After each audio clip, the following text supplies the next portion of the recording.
intro short so we can get straight into the video because I'm so excited about it.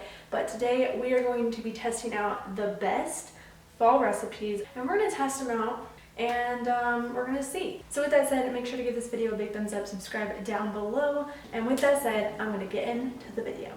First recipe we're starting with is the pumpkin cream cold brew. You'll find out in a few minutes if this is a good copycat recipe or not.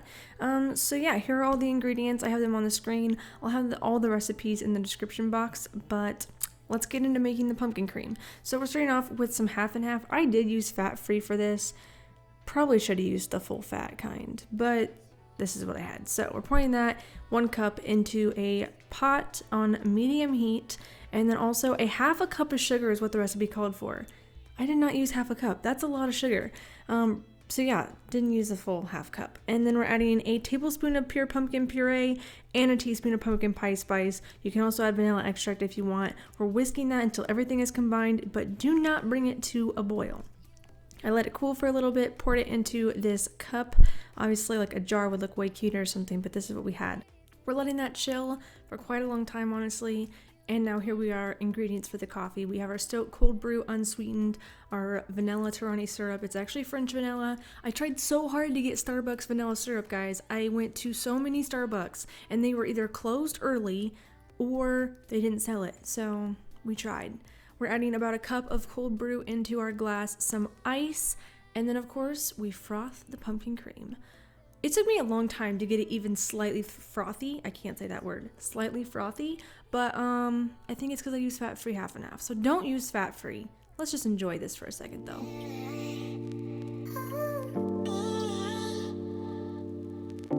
Add some pumpkin pie spice or cinnamon on top, and that is the pumpkin cream cold brew. Honestly, it was really good, but like way too sweet for my liking. So yeah, less sugar next time. Alright, so the second recipe that we're going to be trying is pumpkin chocolate chip bread. I love pumpkin and I love chocolate chips, so I have a pretty good feeling about this one. So the first thing it says to do is to coat a bread pan with nonstick cooking spray. I mean, technically it says butter, but we're using nonstick cooking spray. So first it says to mix together the dry ingredients essentially. So we need 1.5 cups of flour.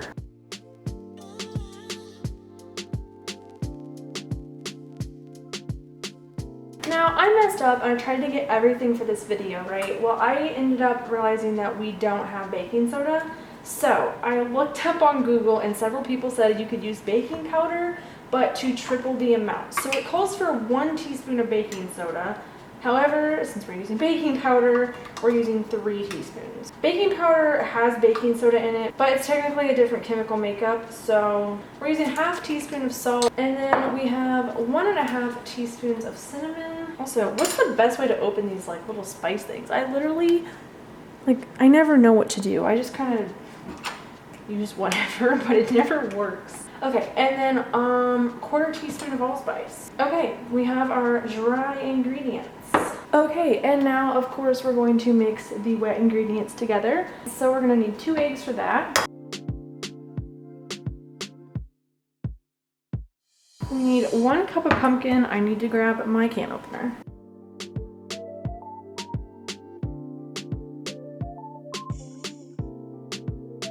The next area that I messed up on was I don't have canola oil. We just have olive oil, but it said that they were interchangeable. So they went like half my olive oil. Okay, next we need 1/2 cup of light brown sugar. So we're going to use 1/2 cup of sugar next. 1/2 cup of sour cream. Actually, it calls for Greek yogurt, guys. Again, we're altering the recipe because what else am I supposed to do? Okay, and that is all we have to add to this bowl. So yeah, now we're going to try to whisk this, which you can already see how this is going to go. Okay, so we got the wet ingredients mixed up finally. We're going to add that into our dry ingredients, and we're just going to fold this in, and it said to not over mix it, so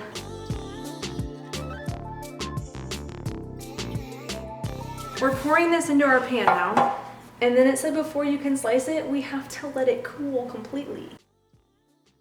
I know that these aren't cute anymore because they're all dirty, but if you're wondering where I got these super cute utensils, they come in different colors. I'll have them linked below. They're off of Amazon, so go check them out.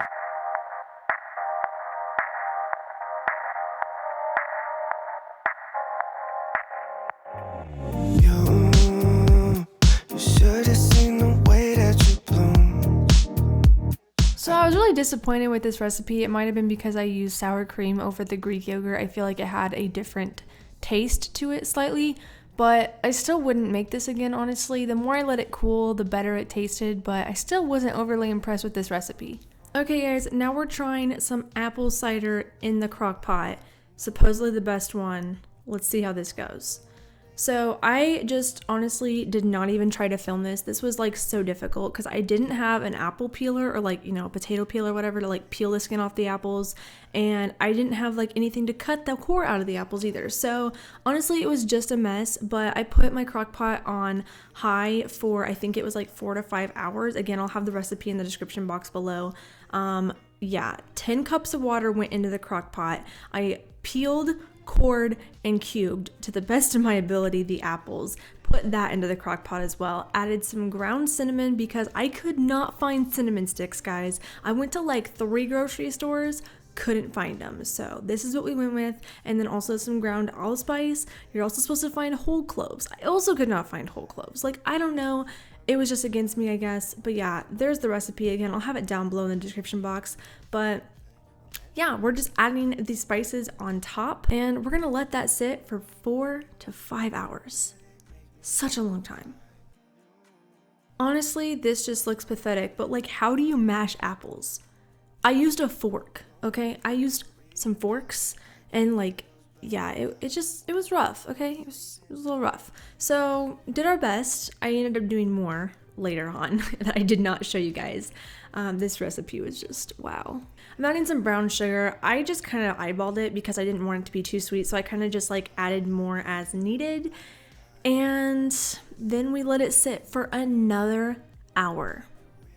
I honestly failed at getting shots of this recipe and I am so sorry. It was just not the day, but I just drained the cider from the apples, of course, so we didn't have any apple chunks. And honestly, 9 out of 10 for this recipe. I would totally make this again, even though it was super difficult. I'll make sure I have the right stuff next time. Alright guys, that is it for this video. Thank you so much for watching. Make sure to like this video. It helps get my video out there. Subscribe down below for more health and lifestyle videos. And I will see you all on Sunday with a new video. Bye guys!